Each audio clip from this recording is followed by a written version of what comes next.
BFM Business, l'entreprise BFM. Mon parcours d'investisseur.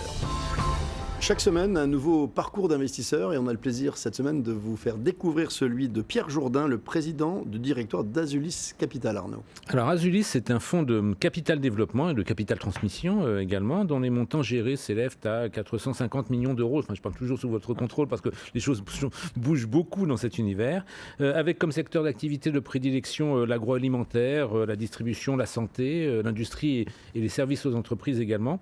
L'agroalimentaire, je fais juste un coup de zoom dessus parce que c'est un secteur que vous connaissez particulièrement bien, puisque vous êtes passé dans une autre vie, je crois, par le ministère de l'Agriculture, avant de rejoindre l'univers financier via Banexi, et vous êtes l'un des piliers d'Azulis depuis 2000, cher Pierre.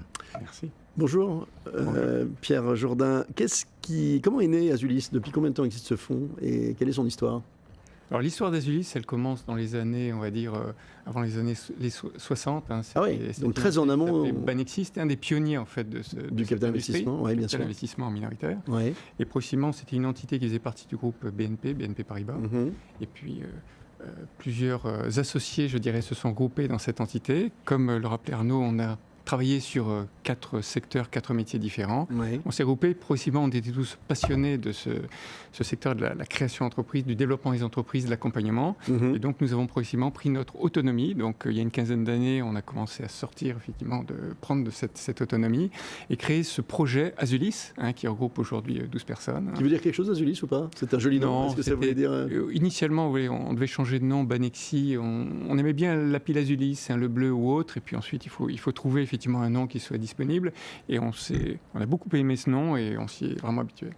Juste une question parce qu'il y a une surprise. Comment est-ce qu'on prend sa liberté par rapport à un fonds d'avant, en fait? Vous dites, on a pris notre liberté. Oui. Elle a un coût, cette liberté, j'imagine. Comment est-ce que techniquement ça fonctionne?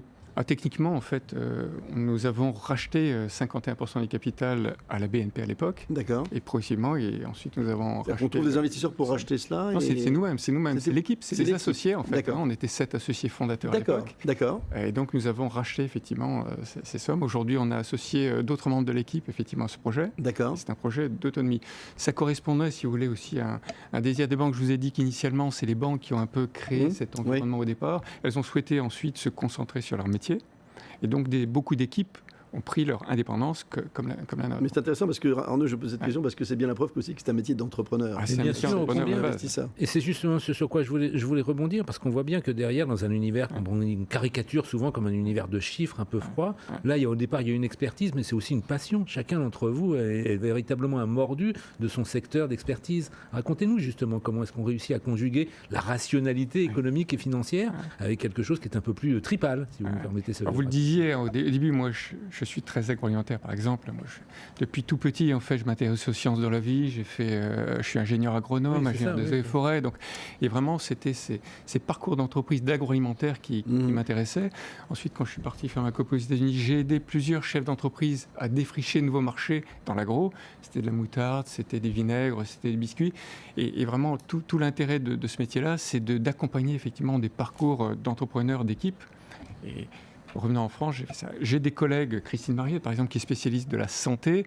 Elle accompagne des projets dans les maisons de retraite, des projets dans les cliniques, des dispositifs médicaux. Yann Collignon, c'est le retail. Vous avez interrogé Joël Tout-le-Monde tout à l'heure. Enfin, j'ai discuté un petit peu avec lui. Effectivement, ces métiers-là... Typiquement, votre cible, ça peut être une cible de votre fonds. Oui, elle commence à être un petit peu élevée, mais ça aurait pu être... Quelles sont les cibles, justement, les cibles d'Azulis Capital, en fait? En termes de taille, les secteurs, on les a vus, mais en termes de taille, en termes de taille, on démarre à 20 millions de chiffre d'affaires. C'est entre 20 et 120 millions de chiffre d'affaires et de valeur d'emprise, en gros. Et vos tickets commencent à combien? Nos tickets commencent à 8-10 millions d'euros. 10 millions. Oui, on commence à 8 millions, on va jusqu'à 20 millions d'euros en premier investissement. On est de plus en plus, on a beaucoup un écosystème, je dirais, de partenaires, que ce soit des partenaires historiques, que ce soit également nos LP, nos investisseurs qui souhaitent co-investir à nos côtés.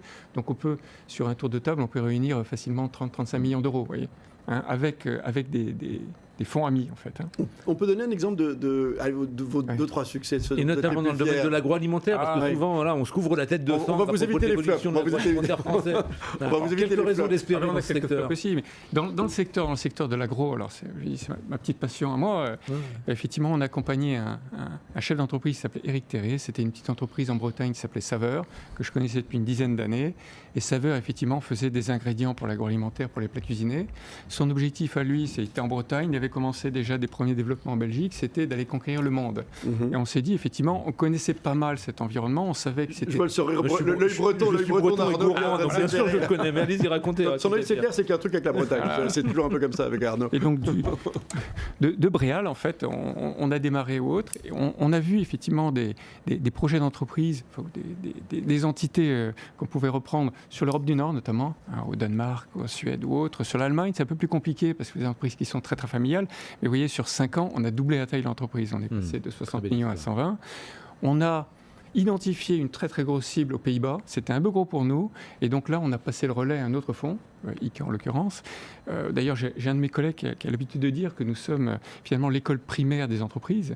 On les aide à faire ce premier parcours, de passer de 20, 30, 50 millions à un doublement de taille.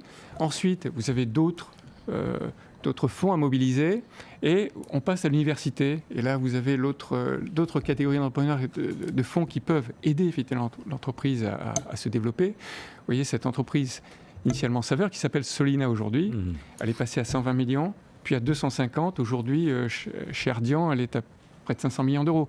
Donc effectivement, c'est des parcours vraiment qu'on adore. Pardon, une dernière question, mais il nous reste 20 secondes. Non, mais c'était justement pour souligner cette dimension. En fin de compte, c'est un formidable vivier de l'ETI sur lequel vous travaillez.